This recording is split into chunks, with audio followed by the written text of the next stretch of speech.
Japan, where they were now, stranded and drifting out to sea. When the afternoon shadows had stretched long across the bay, and the temperature had begun to plummet, Wilfred knew he had to do more to stay warm through the night. He had to do the unthinkable. He had killed and skinned 3 of his dogs. Their hides now made up the blanket he was huddled under, providing some shelter from the icy, bone-chilling wind. But he was losing the battle with the cold. He had dozed for a while, afraid that if he slept too long, he would never wake up. He thought he saw the sun rising, but when he looked closer, it was a bright, full moon peeking through the clouds above. Wilfred snuggled closer beside Doc, trying to absorb every bit of excess heat the hulking dog produced.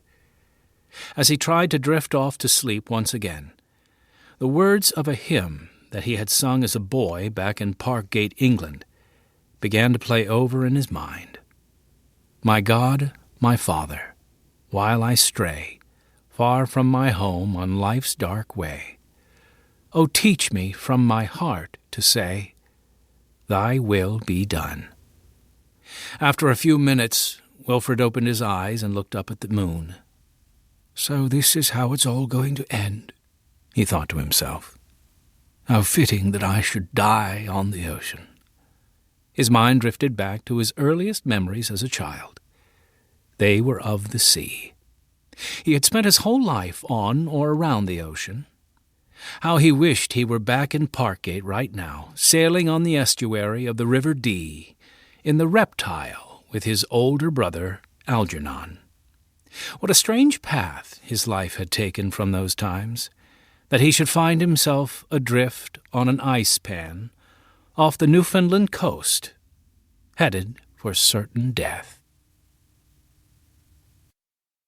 Chapter 2. The Sands of Dee. Wilfred, the English teacher said, tapping his cane on the blackboard, would you stand and recite the Sands of Dee to the class, please? 10-year-old Wilfred Grenfell pushed his chair back and stood. He hated reciting in front of the class, but there was no way out of it. Not when his father was the principal and his mother the school bookkeeper and discipline recorder. Any time he set a foot wrong in class, they both knew about it within minutes. It wasn't that reciting poetry was difficult for Wilfred. In fact, anything that involved memorization was simple for him. It was just that he did not particularly like being the center of attention. Still, he took a deep breath and began. "O Mary, go and call the cattle home, and call the cattle home, and call the cattle home, across the sands of Dee. The western wind was wild and dank with foam, and all alone went she. The western tide crept up along the sand, and o'er the sand, and round the sand, as far as eye could see. The blinding mist came down and hid the land, and never home came she." Wilfred paused to briefly look around the classroom, and then continued. "Oh, is it weed or fish or floating hair, a tress of golden hair, O drowned maiden's hair, above the nets at sea? Was never salmon yet that shone so fair, among the stakes on Dee. They rowed her in across the rolling foam, the cruel, crawling foam, the cruel, hungry foam, to her grave beside the sea. But still the boatmen hear her call the cattle home, across the sands of Dee." "Very good, the teacher said. "It will be your turn to recite a poem tomorrow, James. Now, open your books to page 53, and let's look at the rhyming couplets in the next poem." Wilfred dutifully turned to the page, but his eyes soon drifted across the room and out the window. It was odd, but he was staring out at the sands of Dee, the exact scene described in the poem.